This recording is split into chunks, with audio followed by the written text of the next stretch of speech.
guys, what's up? Today, we're taking you along for some fun in the garden. We're gonna be planting eggplants, chili peppers, okra, and tomatoes right next to the gym at Alaminos City Campus. And guess what? We'll be cooking up some delicious dishes with whatever we grow. How cool is that? Let's get started. So guys, before planting anything, kailangan nating i-prepare yung area.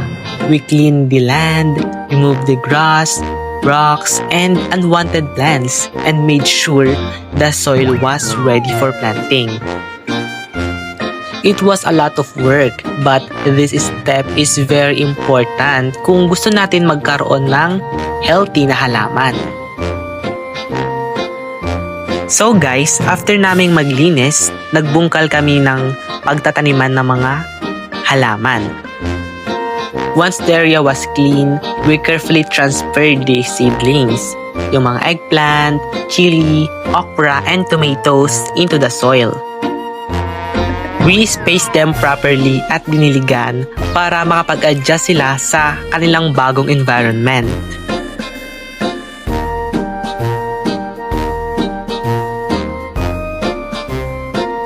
So guys, after na makapagtanim, ito na ang aming garden.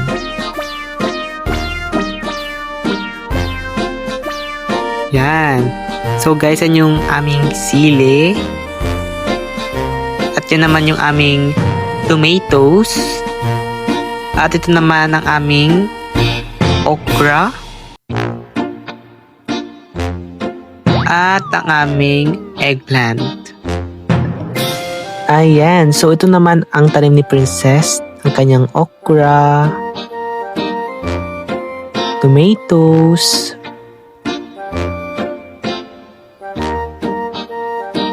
okra,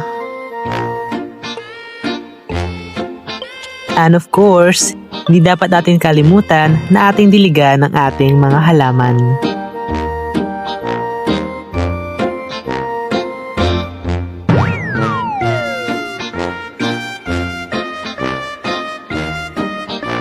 Ayan, so after 1 month, this is the best part. Yan, so nag-start na sila na mamunga. Okay, so the vegetable were already big and fresh, and seeing them grow like this was so rewarding. So ayan guys, tignan nyo kung gaano kalaki ang ating kamatis. Yan. Yan, so kung makikita nyo guys, yung ating sili ay meron na siyang bunga.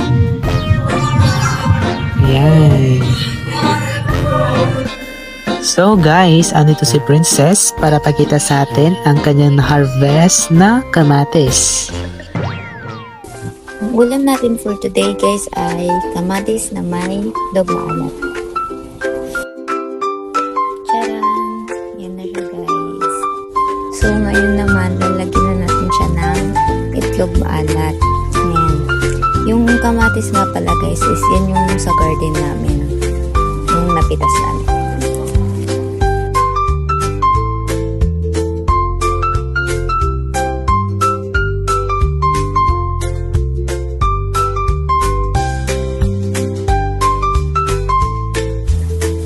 Guys, tara kain tayo. Sarap to, try nyo na rin.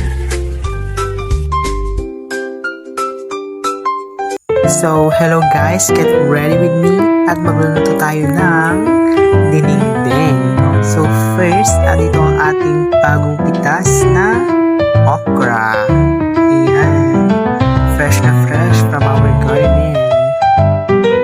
So, andito naman yung aking binili na bulaklak na kalabasa. Yan. So, sasawag natin ito. At ang ating yan, ang palaya. So, guys, pinagsama-sama ko nga lang pala ang ating mga ingredients sa isang malaking langgana. And of course, hindi mawawala ang bagoong.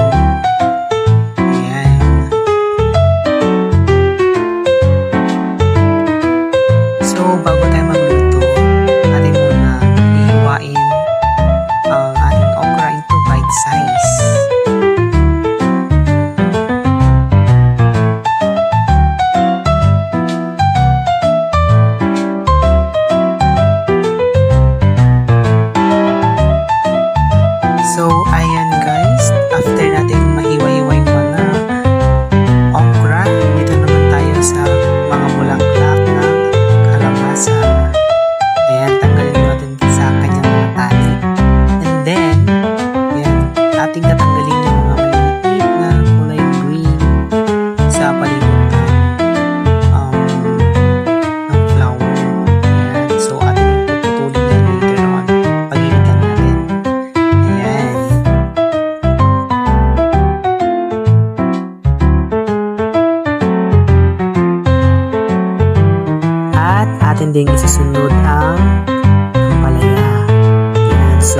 remove lang natin yung mga nasa dulong part.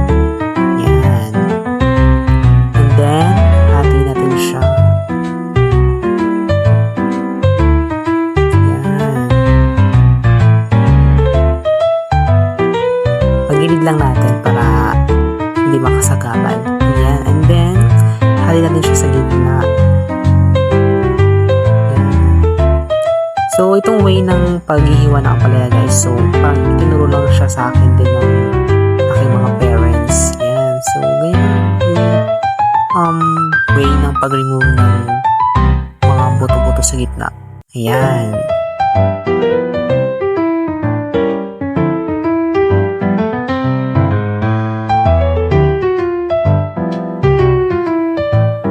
Ayan. So, after natin matanggal yung mga buto sa gitna, atin din siyang hihiwain into bite size.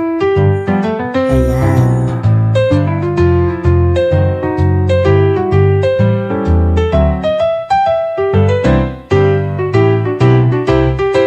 So guys, ito na yung lahat ng nahiwa natin.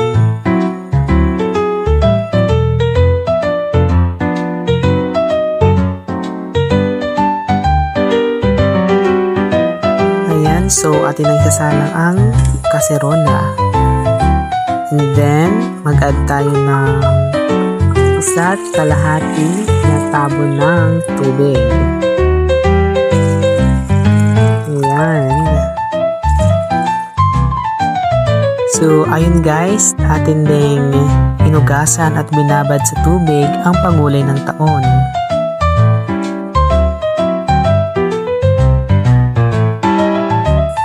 Ayan, dahil medyo mainit-init na ang tubig, lagyan na natin ng bagoong. Ayan. Then, tikman natin kung sakto na ba yung lasa. And then, if sa tingin nyo guys, if medyo matabang pa siya, pwede tayong mag-add ng additional bagoong or fish sauce or salt.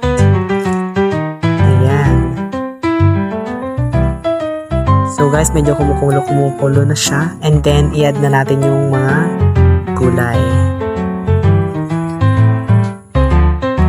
Ayan, so, ayan na siya guys.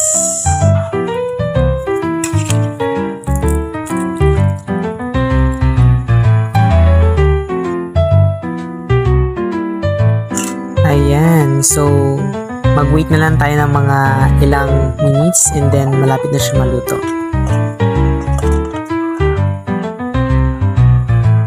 Ayan, luto na. Luto na.